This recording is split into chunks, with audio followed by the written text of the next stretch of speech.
할렐루야. 사랑하는 대강의 가족 여러분, 오늘 하루도 하나님의 말씀과 동행하는 삶이 되길 소망합니다. 오늘 함께 나눌 하나님의 말씀은 마가복음 14장 49절에서 50절 말씀입니다. 내가 날마다 너희와 함께 성전에 있으면서 가르쳤으되 너희가 나를 잡지 아니하였도다. 그러나 이는 성경을 이루려 함이니라 하시더라. 제자들이 다 예수를 버리고 도망하니라. 아멘. 불과 몇 시간 전에 주와 함께 죽겠다고 고백했던 제자들이 예수님의 곁을 떠나고 있습니다. 한 사람도 남김없이 마치 무슨 썰물 빠져나가듯 예수님을 혼자 달랑 남겨두고는 뒤도 돌아보지 않고 주랭랑입니다. 누군가가 제일 먼저 도망하는 사람이 있었을 것입니다. 그리고 그를 필두로 다른 제자들도 다름질을 했을 것입니다. 하지만 누가 먼저 돌아섰느냐가 중요한 게 아닙니다. 모두가 주님을 버렸다는 것이 중요합니다. 100%의 결단이 100% 부도가 나버리는 순간인 겁니다.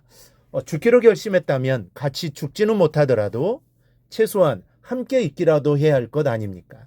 그러나 제자들의 마음은 이미 예수님을 떠나 있었습니다.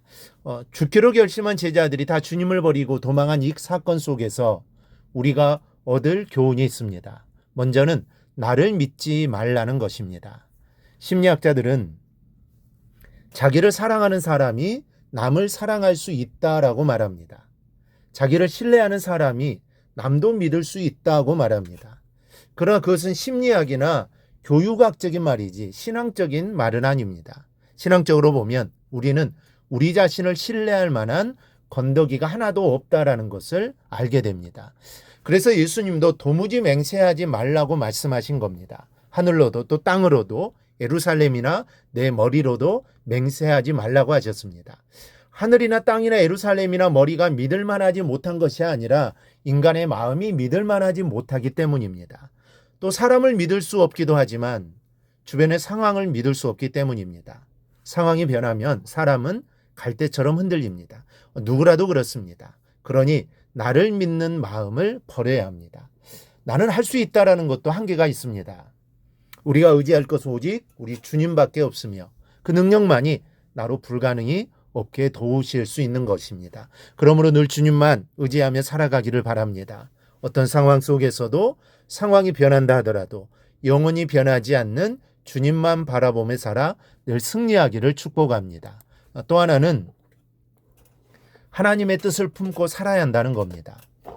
제자들이 다 도망가게 된 것은 하나님의 뜻이 아닌 자신들의 뜻을 품고 있었기 때문입니다. 이 상황이 바뀔 때 하나님의 뜻과 내 뜻이 다르면 이기지 못하고 포기하게 됩니다. 도망하게 됩니다. 그러므로 하나님의 뜻을 품고 사는 것이 중요합니다. 창세기 45장에는 형들의 손에 노예로 팔린 후 파란만장한 삶을 겪고 애굽의 총리가 된 요셉이 형제들 앞에서 자신의 정체를 밝히는 장면이 나옵니다. 그런데 참 이해할 수 없는 것은 요셉이 그 긴 세월 동안 형들에 대해 증오의 감정이나 한을 품지 않았습니다. 어느 방송인가 잃어버린 가족들을 찾아주는 아침 프로가 있었습니다. 참 좋은 일입니다. 혈육이 서로 피치 못할 사정으로 갈라져 보지 못하고 산다는 것이 얼마나 괴로운 일입니까? 그 방송을 보면 몇십 년씩 헤어져 살던 부모와 자녀, 형제들이 만납니다. 그런데 오랜만에 만나서는 왜 나를 찾지 않았느냐, 내가 그동안 얼마나 고생했는지 아느냐며 원망하는 사람들이 있습니다. 사실 버린 것도 아닙니다. 너무 어렵게 살다 보니 넉넉한 집으로 보내면 굶기지는 않을 것 같아 보낸 것입니다. 그런데도 그 헤어짐이 한이 되어 마음에 쌓인 것이죠. 그것을 만남의 그 시간에 풀어내놓는 사람들이 있습니다. 그런데 요셉은 형들이 일부러 팔았습니다. 그것도 죽이려고 하다가 많이 봐준 것인데 형들의 이 못된 마음을 요셉이 모르는 바가 아닙니다.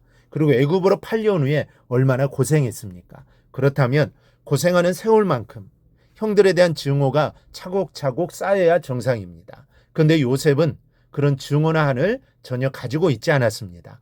일말의 미운 감정조차도 없었습니다. 도대체 어떻게 그렇게 할 수 있을까요? 창세기 45장 5절이 그것을 가르쳐 줍니다.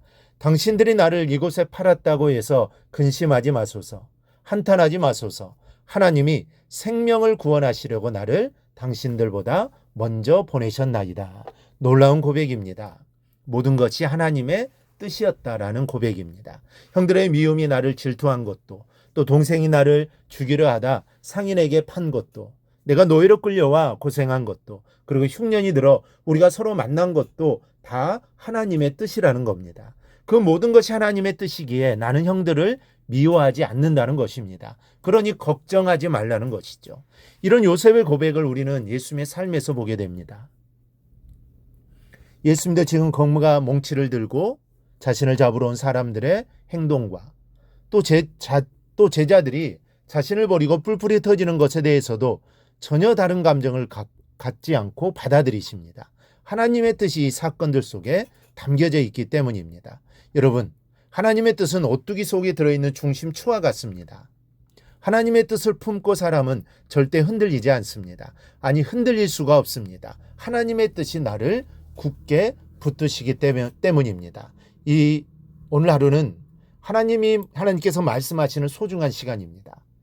그리고 그 말씀을 붙잡고 기도하는 시간입니다. 이 시간 하나님의 뜻을 품는 귀한 시간이 되시기를 바랍니다. 하나님의 뜻을 내 마음에 품을 때 절대로 흔들리지 않습니다. 포기하지 않습니다. 좌절하지 않습니다. 하나님이 나를 붙들어 주시기 때문입니다. 하나님이 나를 붙들어 주심을 늘 기억하고 주님 붙잡고 살아가기를 주님의 이름으로 축원합니다. 오늘 묵상한 말씀을 굳게 잡고 삶으로 실천하며 살아내는 대강의 모든 성도들이 되기를 축복합니다.